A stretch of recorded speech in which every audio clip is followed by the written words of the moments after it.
Hey guys, it's Abel here again with a new solo episode, and I believe this is episode 45 of the Sustainable Self-Development Podcast. And in this particular episode, I'll do something rather strange as I'll be reflecting on a Facebook post, actually. And in particular, I would like to talk about a recent post that a former coach and kind of informal mentor of mine, Borge Fagerli, has put out recently on the topic of training volume.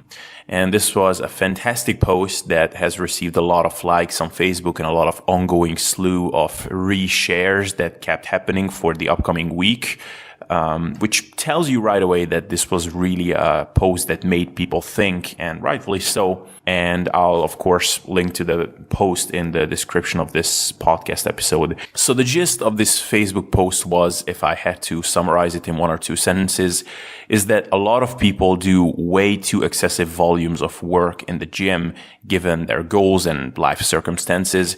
And most of them should really consider lowering the amount of training volume they do, as he has done so for a lot of his clients who have now made at least as good, or in many cases better, progress compared to what they could do on much higher volumes. And very importantly, now they are able to achieve their results with much less aches and pains and just overall burnout rates. And the reason I really wanted to reflect on this is, in many regards, this post was kind of a wake-up call and a punch in the face sort of thing for me in a positive way. And I have actually made considerable changes to my training shortly after reading this. Now, of course, in general, I wouldn't recommend anybody to just randomly revamp their training protocols on a whim based on somebody's Facebook post. But in this case, the changes that I've implemented were those that I had known for quite a while that I should do, but haven't done so, mainly because of personal psychology and preferences. So I hope that this will make some of you think and reevaluate what you do. I'm sure that for some of you, this will be completely irrelevant because you're already training smart. But if this has the potential to help even one person, then I consider this a worthwhile investment from my part to do this episode. So with that, let's jump right in. So as most of you in fitness will probably know, training volume is a rather critical component of any training setup, which, by the way, can be expressed in a number of ways. But in this podcast episodes, I'll refer to training volume in terms of number of working sets performed per muscle group per week. And if you're curious as for the reasoning behind that, I'll defer you to an article by Greg Nuckols that I linked in the description of this podcast. But what's important for us right now is that manipulating training volume appropriately for your given needs, goals, and training age is very important of a consideration to make your long-term training progression as successful as it can be. You probably also know that in general, it seems like up to a certain point at least, the more volume you do, the better. Now, this has led a lot of people, obviously, at least those that are interested in making the most amount of progress possible, to up their training volume to the absolute highest degree possible to eke out the most amount of benefits possible. So they started doing in the ballpark of 18, 20, even 25 sets per muscle group per week. So this is all for a general background. With that, let's jump into the first point of Borge's Facebook post, which I'm just going to quote this, not exactly the way he wrote, as I'll skip some parts that are not relevant for our discussion here. So I'll quote, "I know this is going to cause some controversy, but as the years go by and I work with more and more people, I'm becoming more and more convinced that you don't need as much volume as you think. Even Brett Schoenfeld's meta-analysis showed that less than 5 weekly sets provided 5.4% gains, 5 to 9 weekly sets provided 6.6% gains, whereas 10 plus sets provided 9.8%. This makes it sound like you get twice the gains by doubling the volume, but in practice it doesn't play out quite like this. The rate of gains might be higher in the short term, but a very common outcome is that fast gains lead to faster stagnation and in many cases various connective tissue problems or other overreaching symptoms." End quote.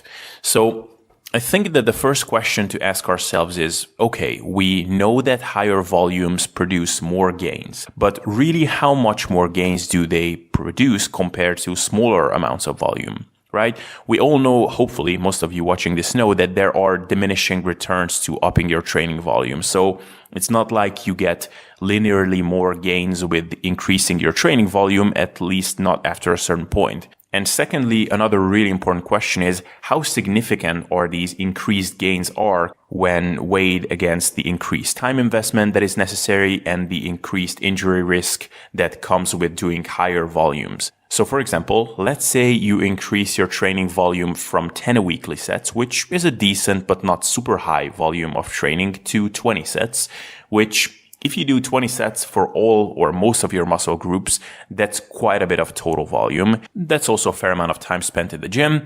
And so let's see what would actually happen. You would probably get more gains, or faster gains rather, but the question is how much faster?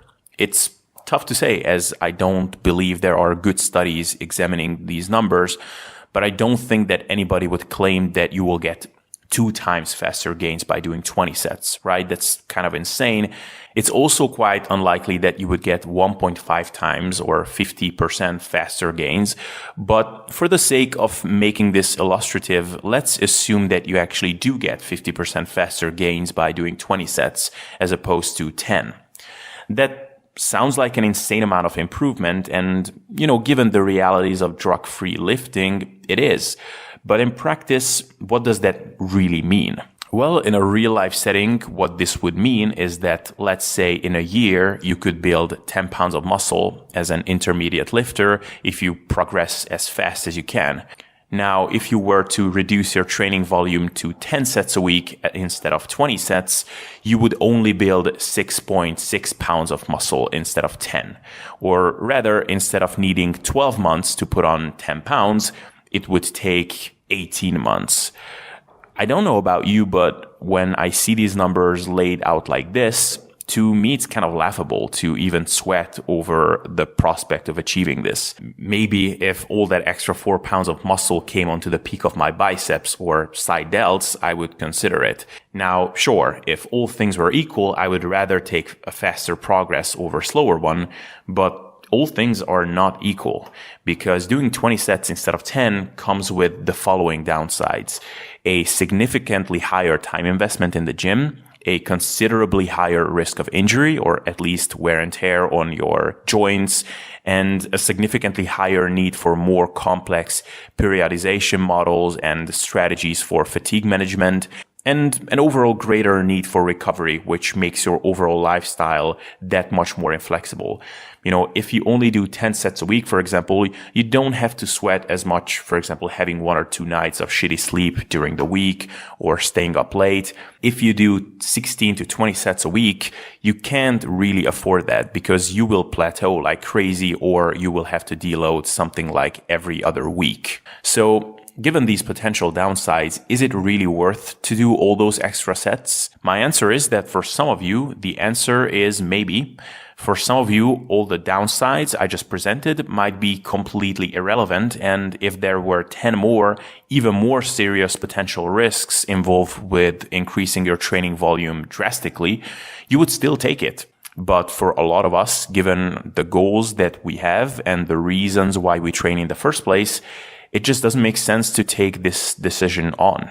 Now, here's where the next point from Borge becomes relevant, which is those who tolerate, thrive, or benefit from higher volumes usually have one or more of the following traits: submaximal training, keeping more reps in reserve, either by intent or because they're not used to going to failure, great genetics with a frame built for gaining strength and muscle mass, young guys and girls with optimal hormone levels and great recovery, and specialists who have worked up to tolerating that volume over years within their respective sports. They also have their recovery needs taken care of, and some of them are often full-time athletes or competitors who live, breathe, and die by their respective sports. And lastly, drug use.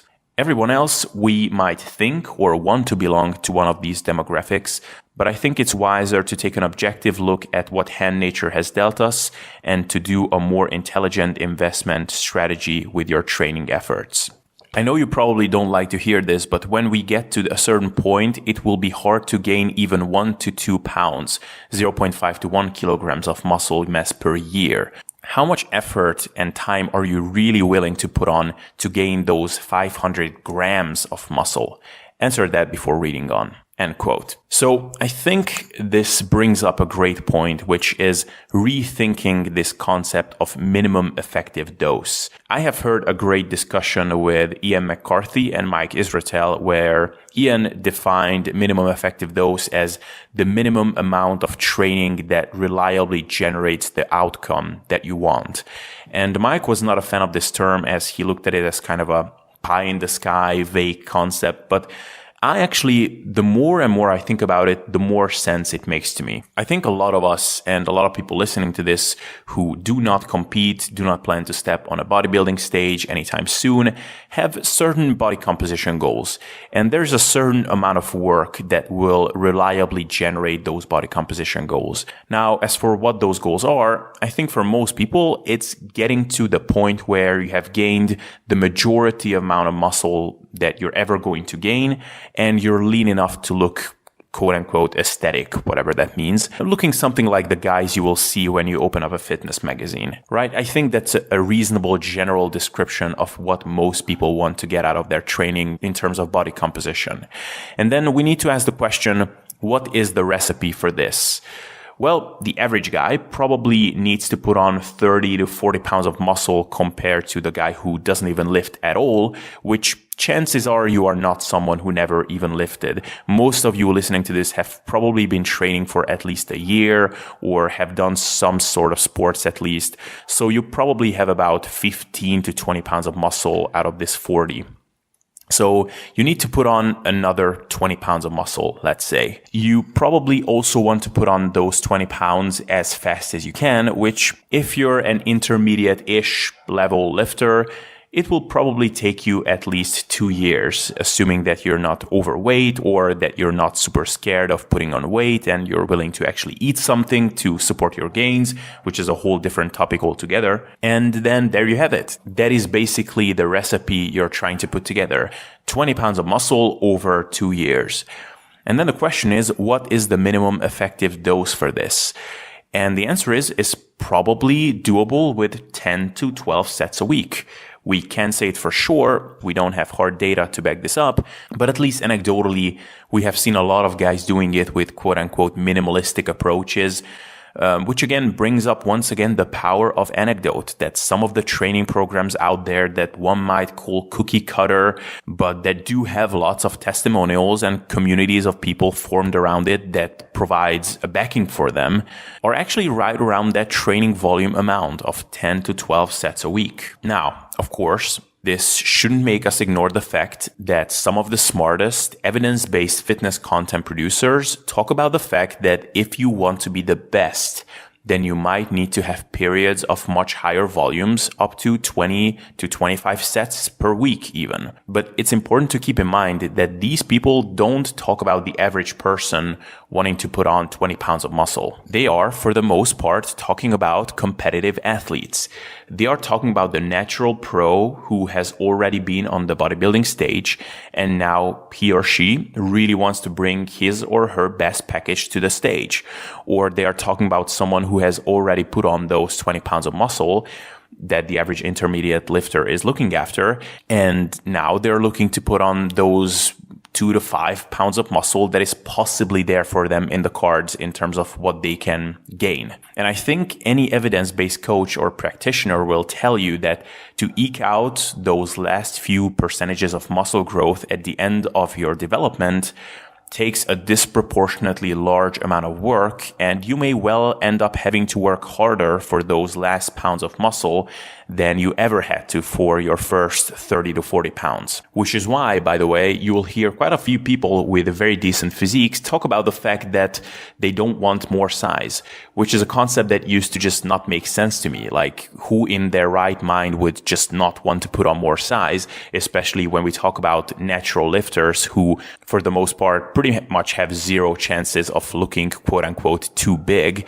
But over time, I had to realize that what most of them mean when they say this is they don't want that additional increase in muscle size so much that it would make the extra hassle that they need to take on in order to get it worthwhile. So they can choose between maintaining a moderate amount of training volume that smoothly blends into their busy and otherwise not overly athlete-resembling lifestyles and keep looking the way they look, or they can decide to significantly increase their workloads and really try to squeeze out whatever small amounts of gains are left in their bodies.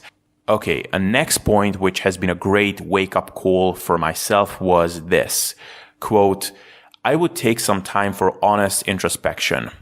Are your gains in the gym the last few months or years in line with the time and effort you spend there? End quote. Now, reading this was a rather funny experience for me because just the other day, I looked in the mirror and I literally told myself this. I work a little too hard for being in this position. Now, as a quick side note, most of you probably don't know how I look like with my shirt off, and I think this can stay this way in general, as by social media standards, I'm borderline pathetic. By Jam Pop standards, I basically look like a guy who kind of lifts, so nothing that any one of you are really likely dying to see. So this is just for context. So it's not that I am totally dissatisfied with the results that I have achieved over the years, but if I ask myself the question, are my results reflecting the amount of time and mental resources that I have dedicated to my training? The answer is hell no, with all caps.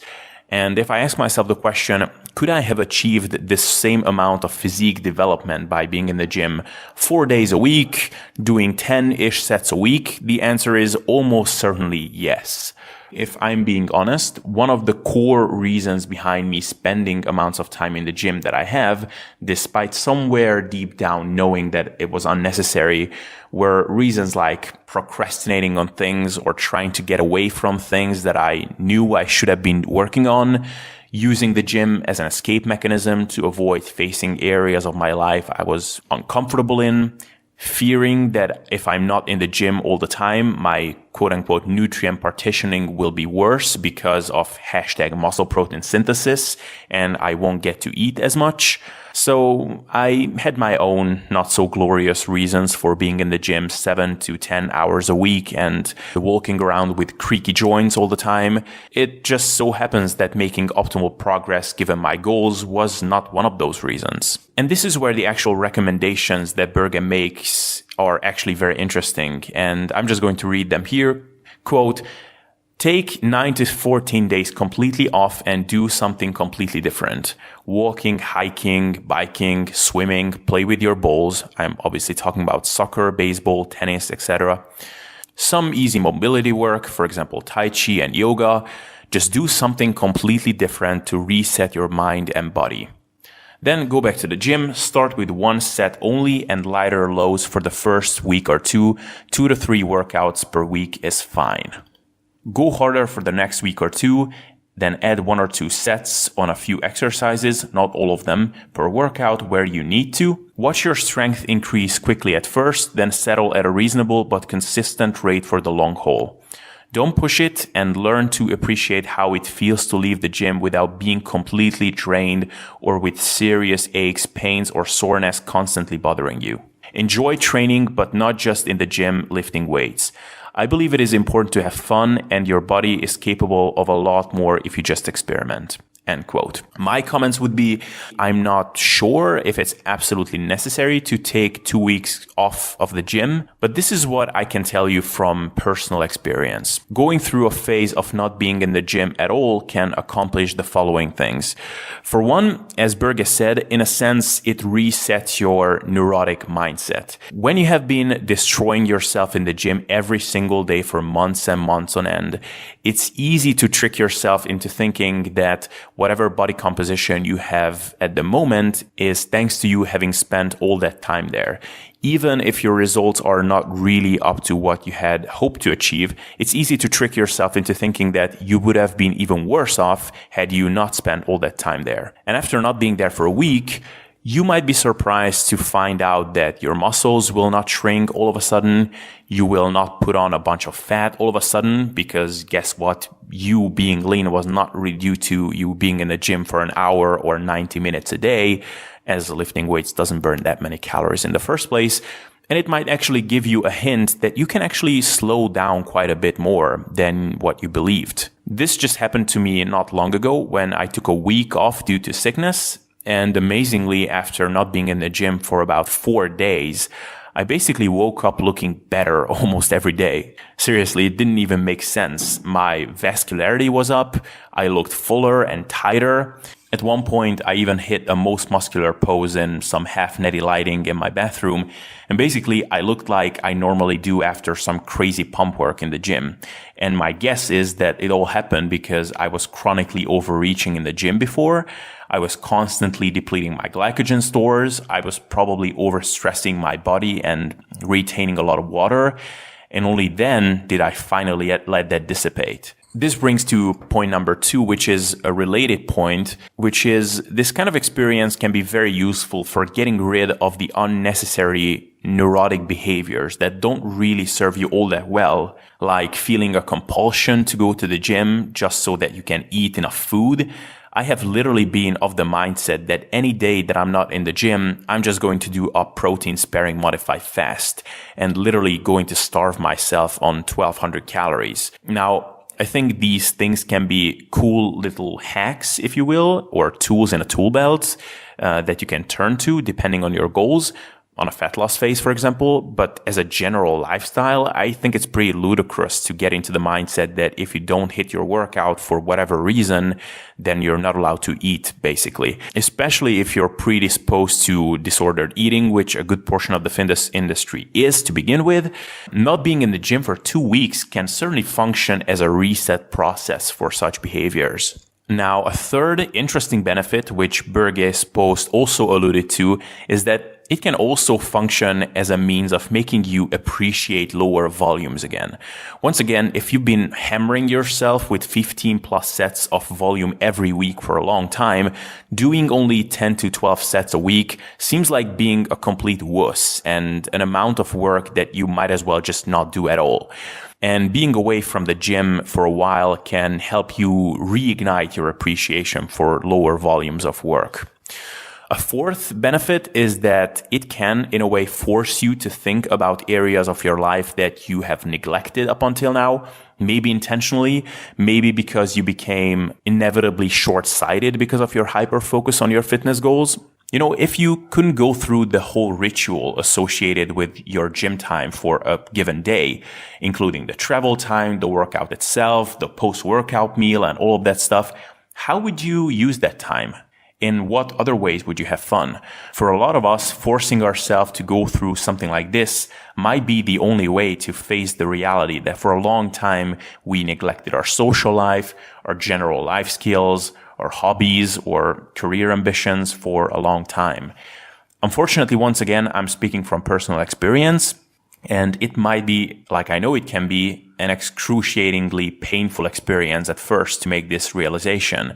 But if we suck it up and face reality anyway, a few months down the line, we can be back on the right path to winning at life once again.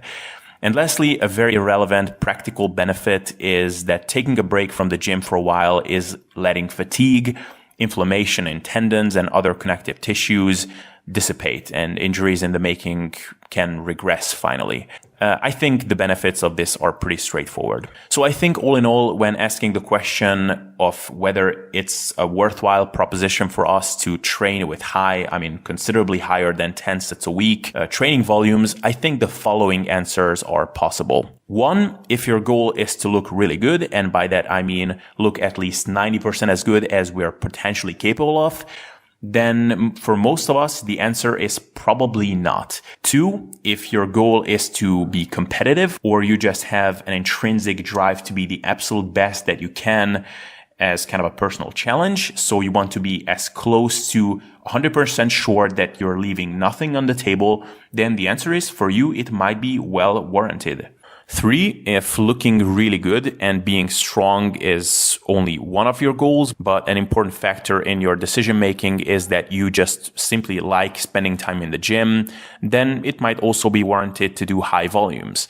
In that case, though, it's worth to take at least an honest look in the mirror to ask yourself whether you're trying to cover up some other area of your life by doing this that might be worth addressing. And 4, lastly, there's of course always the possibility that you're someone who just requires higher volumes of work to achieve the goals that are achievable for most people by doing smaller amounts of training volume. Now, just before I say the final concluding sentence, some caveats that I want to throw in here. For one, I'm fully aware that a lot of the experts that we think of as quote unquote high volume proponents don't advocate hammering yourself to the ground all the time by doing 20 sets. Most of them recommend a periodized approach where you have periods of low volume phases, periods of hanging right around that 10-ish set mark, and then periods of pushing it much harder. During which you would actually reach those 20 plus sets volume marks. So if you were to average out the average weekly set volume, considering all the high and all the low volume periods, all the deloads, etc., maybe it would come out at the end to be at the ballpark of maybe 14, 15, 16 sets.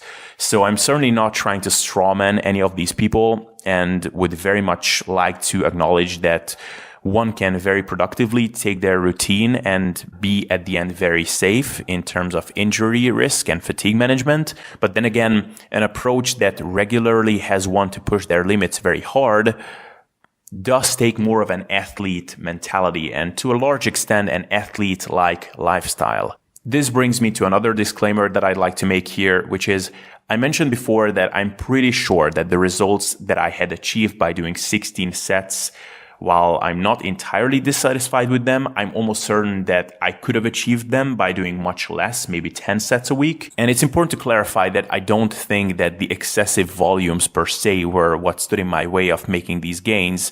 I think it's more so the fact that if you want to make quote unquote high volume bodybuilding training work, so doing 16 plus sets a week work, then you simply need a lot more methodical approach with your programming, fatigue management, recovery parameters, and those were the kind of details that I was just not willing to concern myself with. And I think that's kind of the story for a lot of people that are into the lifting game.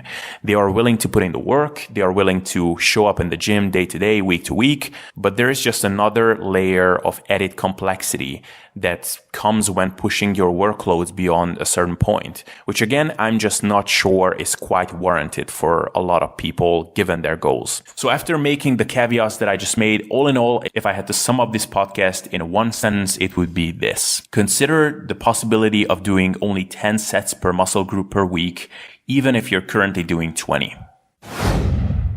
Alright guys, Abel here again. Hope you enjoyed this episode. If you did, please subscribe on YouTube if you watched it there. I come out with new content every week there, whether it's in the form of a podcast episode like this, which I actually aim to do one of every week, or some shorter informational video.